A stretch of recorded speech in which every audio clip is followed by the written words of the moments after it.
OBC आरक्षणात कोणत्याही जातींचा समावेश करू नये, कारण त्यात प्रत्यक्ष ओबीसी 52% समाज असताना त्यांना 19% आरक्षण मिळाले आहे।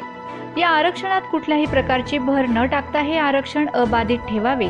तसेच मराठा आरक्षण संदर्भात मराठ्यांना आरक्षण दिलेच पाहिजे, पण त्यासाठी वेगळी तरतूद करावी।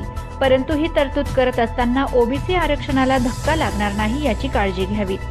18 पगड जाती असलेल्या ओबीसींना आरक्षणातून वंचित करू नये, असे प्रतिपादन प्राध्यापक नितीश कुमार माळी यांनी केले। नामदार छगन भुजबळ यांच्या आदेशान्वये उत्तर महाराष्ट्राचे निरीक्षक नितीन शेलार, समता परिषदेचे जिल्हाध्यक्ष राजेंद्र वाघ, उपाध्यक्ष धर्मेंद्र पाटील, ज्येष्ठ मार्गदर्शक मधुकर माळी यांच्या मार्गदर्शनाने नुकतीच सभा संपन्न झाली होती। या प्रसंगी कोविड-19 चे सर्व नियमांचे पालन करून शांततेत कुठल्याही नियमांचा भंग न करता नवापूर तहसील कार्यालयाच्या समोर आरक्षणासंदर्भात घोषणाबाजी करून प्रत्यक्षात ओबीसी आरक्षणासंदर्भातील भूमिका मांडण्यात आली। या मागण्यांसाठी नवापूर शहर तसेच नवापूर तालुक्यातील ओबीसी अंतर्गत सर्व समाजातील नागरिकांनी तहसील कार्यालयात मोठ्या संख्येने उपस्थिती दिली।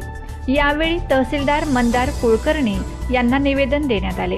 निवेदन देताना अखिल भारतीय महात्मा फुले समता परिषदेचे जिल्हाध्यक्ष राजेंद्र वाघ, राष्ट्रवादी काँग्रेसचे जिल्हा उपाध्यक्ष मोहन माळी, राष्ट्रवादी काँग्रेस जिल्हाध्यक्ष ओबीसी सेल चंद्रकांत पाटील, राष्ट्रवादी युवक काँग्रेस पक्षाचे शहादा शहर अध्यक्ष जगदीश माळी, तालुका अध्यक्ष प्रदीप चौधरी, सुधीर निकम, राधेश्याम जयस्वाल, मंगेश येवले, महेंद्र चव्हाण, योगेश जगताप, मयूरवाणी, सोनज भांडारकर, भास्कर मोरे आदी उपस्थित होते।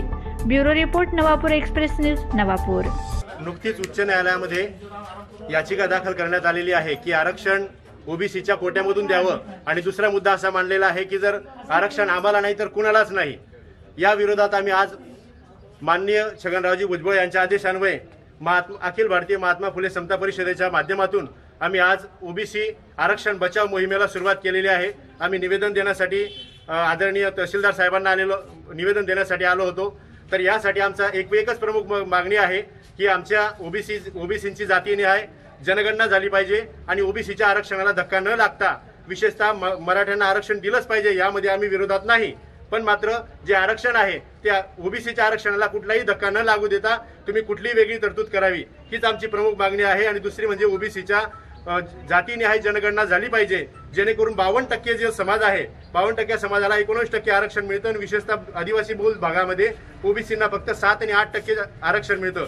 म्हणून या आरक्षणाला कुठेही धक्का न लागू देता, कुठेही गालबोट न लागू देता त्यांनी मराठ्यांना आरक्षण द्यावं, यासाठी प्रमुख मागणीसाठी आम्ही आज सगळे एकत्र झालेलो आहोत।